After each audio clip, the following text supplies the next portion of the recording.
이 시간 함께 묵상하실 하나님의 말씀은 누가복음 9장 62절의 말씀입니다. 예수께서는 쟁기를 잡고 뒤를 자꾸 돌아다보는 사람은 하나님 나라에 들어갈 자격이 없다 하고 말씀하셨다.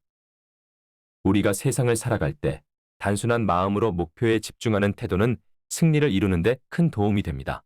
만일 우리가 이것저것 살피느라 마음이 흩어지고 또 쉽게 중도에 포기하는 자세를 갖는다면 우리는 인생에서 무엇을 이루기가 어렵습니다.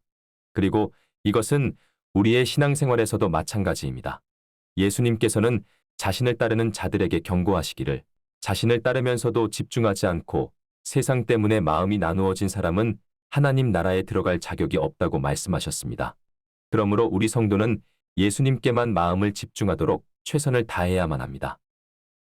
미국의 작가, 연설가, 컨설턴트인 폴 존스는 2006년 1월 30일 경제 전문지인 포브스에 기고한 콧불소 이론이란 칼럼을 통해 콧불소는 노아의 홍수 이전부터 존재했던 4발 달린 동물 가운데 육중한 갑옷을 몸에 두르고도 살아남은 유일한 존재라고 규정했습니다. 그러면서 존스는 말하기를 콧불소는 뛰어나거나 영리한 동물도 아니며 약육강식의 생태계를 헤쳐나갈 야수 같은 공격성도 없기에 진화론자들의 주장에 따르면 일찌감치 사라졌어야 할 동물이지만 오랜 세월을 멀쩡히 살아남아 아직까지도 존재하는 이유가 있다고 말하면서 그 이유를 콧불소의 단순성 때문이라고 보았습니다. 즉, 콧불소는 일단 목표를 정하면 전력을 다해 돌격에만 몰두하는데 이러한 특성이 콧불소를 살렸다는 것입니다. 평소에 콧불소가 초원을 어슬렁거리며 풀을 뜯거나 땅을 파헤치며 보여주는 모습은 어떤 면 바보스러워 보이기도 합니다. 이렇게 평화롭고 느려 터진 콧불소지만 위기를 맞아 돌격할 때의 최고 속도는 검은 콧불소의 경우 무려 시속 56km에 달하며 몸집이 제일 큰 흰색 콧불소도 시속 48km를 웃돕니다. 사람이 기록한 최고 속도는 2009년 자마이카의 우사인 볼트가 독일의 베를린에서 열린 월드 챔피언십에서 시속 45km로 달린 것이 가장 빨랐습니다. 그러나 우사인 볼트는 특별한 사람이고 보통의 경우 훈련받은 일반적인 단거리 육상 선수는 최고 시속이 24km 정도라고 합니다. 그러니까 콧불소의 경우 우사인 볼트보다 빠르고 일반적인 육상 선수보다는 2배 이상의 속력으로 달리는 것입니다.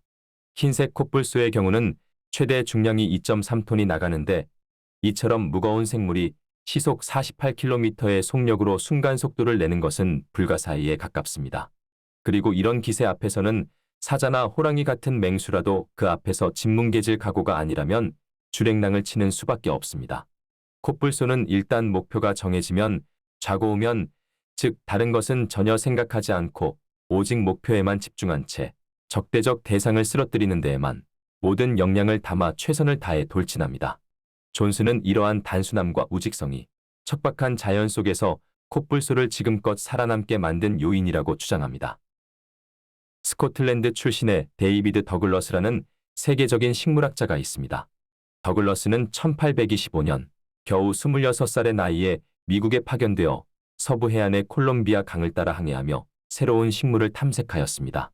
그는 어렸을 때부터 식물에 깊은 관심을 가지고 자라나 불과 21세에 스코틀랜드의 왕립식물원의 직원으로 임명되었고 이후 5년이 지나자 더글러스는 이제 신대륙의 식물을 조사하게 된 것입니다. 그의 배가 육지에 가까워지자 한 나무가 더글러스의 마음을 사로잡았습니다. 그는 보고서에서 말하기를 나는 그것 외에는 거의 아무것도 볼 수 없어서 너무 기뻤습니다. 그리고 이 나무는 자연에서 가장 놀랍고 진정으로 우아한 물체 중 하나라고 말했습니다. 이 나무는 훗날 그의 이름을 따서 더글러스 전나무로 불리는 유명한 나무가 되었습니다. 더글러스는 그 후 2년 동안 미국의 북서부를 탐험하며 새로운 식물을 찾았으며 총 240종이 넘는 식물종을 영국으로 보냈습니다. 그의 수집 모험은 도보, 말, 카누를 이용하여 이루어졌으며 19,300km를 여행하였습니다. 세계 최고의 식물학자 중 한 명인 윌리엄 후커는 더글러스에 대해 말하기를 그는 대단한 활동력과 불굴의 용기 그리고 에너지가 넘치는 열정을 가진 사람이었다고 묘사하였습니다. 아메리카 원주민들은 더글러스의 인내심에 엄청난 감명을 받았으면서도 지나칠 정도로 식물에만 집중하는 그의 정신에 대해서는 의문을 제기할 정도였습니다. 그러면서 더글러스가 새벽부터 해질녘까지 걸어 다니면서 먹지도 못하는 풀을 줍는다고 하여 그를 풀의 사나이라고 불렀습니다. 1829년 그의 마지막 북미 여행에서 더글러스는 결국 신세계의 역사를 바꾸게 된 큰 발견을 했습니다. 더글러스는 미국 캘리포니아에서 식물을 채집하던 중 뿌리에 달라붙어 있는 흙 속에 많은 금 조각이 들어있는 식물을 캐내었습니다. 하지만 더글러스가 이 식물을 선적하기 위해 포장할 때 그에게는 오직 식물만 보였습니다. 아무튼 이렇게 해서 1831년 미국 캘리포니아에 금이 있다는 사실이 처음으로 알려지게 되었습니다. 즉, 더글러스가 보내온 식물의 포장을 풀고 그 뿌리에서 금을 본 런던의 식물학자에 의해 캘리포니아에 금이 묻혀 있다는 것이 발견되었고, 이후 역사상 광풍과 같이 대단한 캘리포니아의 골드러시가 시작되게 되었습니다. 그럼에도 사실 데이비드 더글러스의 인생의 목표는 오직 하나뿐이었습니다. 즉, 그에게는 오직 진귀한 식물 종만이 보였습니다. 그 밖에 다른 어떤 것, 심지어는 금조차도 그의 눈에 들어오지 않았습니다. 그렇습니다. 사실 바로 이러한 태도가 오늘날 하나님께서 우리 성도에게 원하시는 천국에 대한 뜨거운 집중과 열심입니다. 우리는 이 세상을 살면서 본업으로 천국 입성을 삼아야만 합니다. 나머지 우리가 이 땅에서 성취하는 어떠한 것도 잠시 거쳐갈 부업과 같은 것입니다. 그것이 설사 세계를 아우르는 대기업 회장이나 권력의 정점인 대통령직이라 할지라도 성도에게는 본업이 될 수가 없습니다. 우리 성도의 목표는 오직 저 천국이기 때문입니다. 언젠가 이 지구별을 떠나는 날 믿음으로 천사의 손을 잡고 천국을 향하게 된다면 그것이야말로 인생의 진정한 성공일 것입니다.